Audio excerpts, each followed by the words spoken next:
ከዩናይትድ ስቴትስ መስራች አባቶች አንዱ ቤንጃሚን ፍራንክሊን ኢፍ ዩ ፌል ቱ ፕላን ዩ አር ፕላኒንግ ቱ ፌል፣ ማቀድ ካልቻልክ ለመውደቅ አቅድሃል ይለናል። ክቡራትና ክቡራን እንደምን አላችሁ? ይህ ለግለሰብ ልማት የራስ ማገዣ መጽሐፍ ደረሳ ነው። አብራችን ቆዩ። ዛሬ ለግለሰብ እድገትና ልማት እቅድ ወይም ፍኖተ ካርታ ወይም ሮድ ማፕ እናያለን።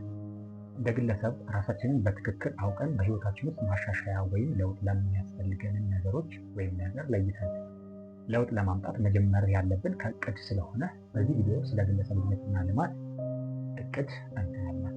የግለሰብ እድገትና ልማት እቅድ ወይም ፍኖተ ካርታ ምንድን ነው ብለን ብናይ፣ እንደ ምሳሌ ሀገር የሚኖሩ የፖለቲካ ፓርቲዎች ሀገር በሚመራበት ወቅት ለህዝብ የገባውን ቃል የሚፈጽምበት የእድገትና የልማት ፍኖተ ካርታ ወይም እቅድ እንዳለው ሁሉ ግለሰብም በተወሰነ ጊዜ ራሱን የሚያሻሽልበት የእድገትና የልማት ፍኖተ ካርታ ወይም እቅድ ያስፈልጋል። የግለሰብ እድገትና ልማት ፍኖተ ካርታ በግለሰብ ልማት ላይ የተሟላ ለውጥ ለማምጣት የሚዘጋጅ እቅድ ሲሆን ይህም በስነ ልቦና ደህንነት፣ በአካል ጤና፣ በማህበራዊ ግንኙነት እና ማሻሻያዎቹ ላይ፣ በፋይናንስ እድገት እና በዚህ ዙሪያ ትኩረት በማድረግ የሚታቀድ ሲሆን የግለሰብ እድገትና ልማት ፍኖተ ካርታ ወይም እቅድ የግለሰብ እድገትና ልማት ስማርት በሆነ መንገድ ለመምራት ይረዳል። ለግለሰብ ልማት የሚያስፈልጉና በስማርት እቅድ ሊመሩ የሚገቡ ዘርፎችን ትንሽ ጠለቅ ብለን እንመልከት። 1. በስነ ልቦና ልማት። ይህም ማለት ራስን ማወቅ፣ ስሜቶችን መረዳት፣ የአእምሮ ደህንነት፣ አመለካከት ሲሆን ራስን ማወቅ ስንል በመደበኛ ማስታወሻ በመጻፍ በቁራጭ ወረቀት ሳይሆን በጥልቅ በማሰብ ስሜትንና አስተሳሰብን መረዳት፣ ለሳምንታት ወይም ለወራት የምናደርጋቸውን ነገሮች ተከታትሎ በመጻፍ የምናደርጋቸውን ነገሮች ማስተዋል፣ የምናደርጋቸውን ነገሮች ለምን እናደርጋለን፣ የምናደርጋቸው ነገሮችስ ልማዶቻችን ወደ ግባችን የሚያደርሱ ናቸው ወይስ እኛን እየጎዱ ያሉ ናቸው የሚለውን መለየትና ማሻሻያ የሚያስፈልጓቸውን ነገሮች ለይቶ እቅድ ውስጥ ማስቀመጥ። በመቀጠል የግለሰብ ባህሪ ግምገማ በማድረግ ራስን በመደበኛ ለማግኘት ወይም ራስን በመደበኛነት በማንበብ እና በማወቅ ጥንካሬዎችን፣ ድክመቶችና አሉታዊና አዎንታዊ ባህሪዎችን መለየት።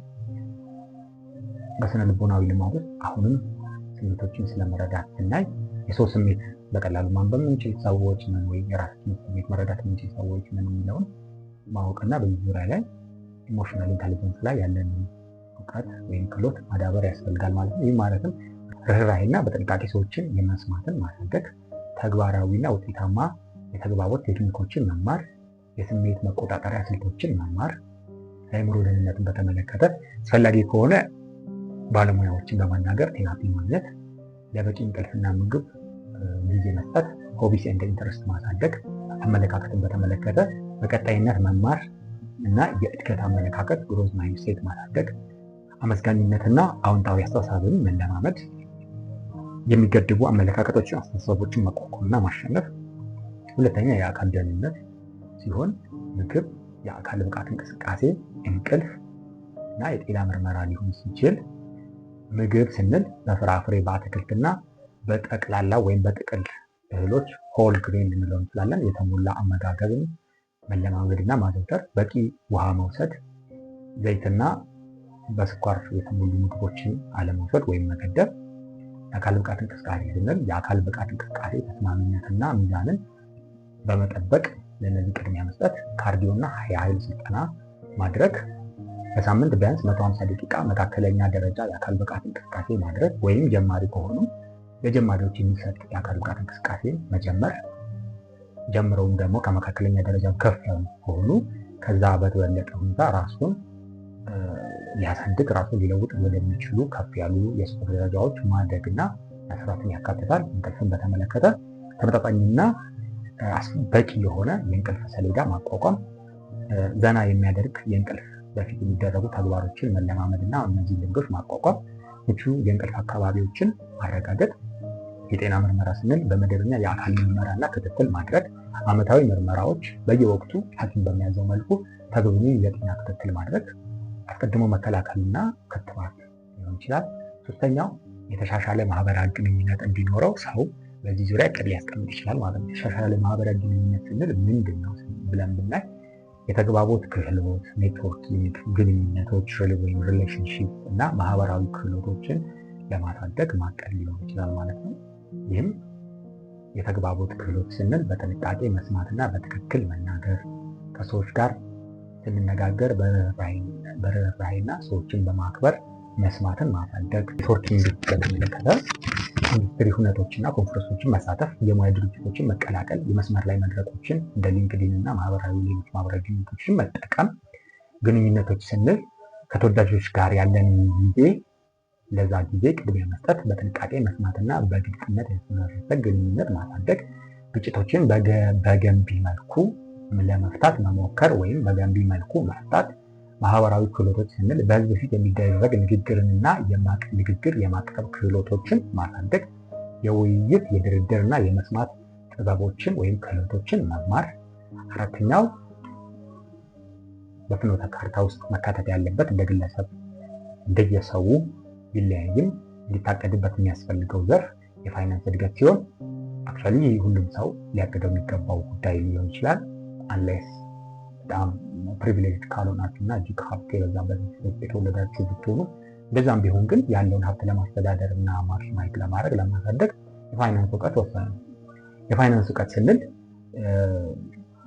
የፋይናንስ እድገት ስንል በፋይናንስ ያለውን እውቀት ማሻሻል ሊሆን ይችላል።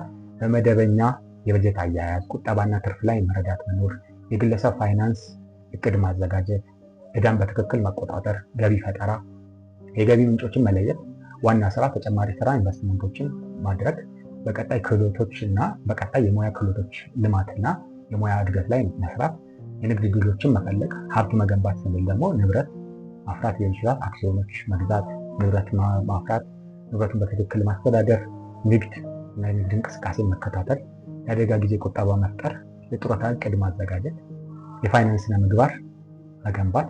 ይህም ማለት ብድግ ብሎ የሚደረጉ ወጪዎችን መቆጣጠር፣ ገቢና ወጪን መከታተል፣ ከፈጠርነው ገቢ በታች መሞከር ወይም መኖርን መለማመድ።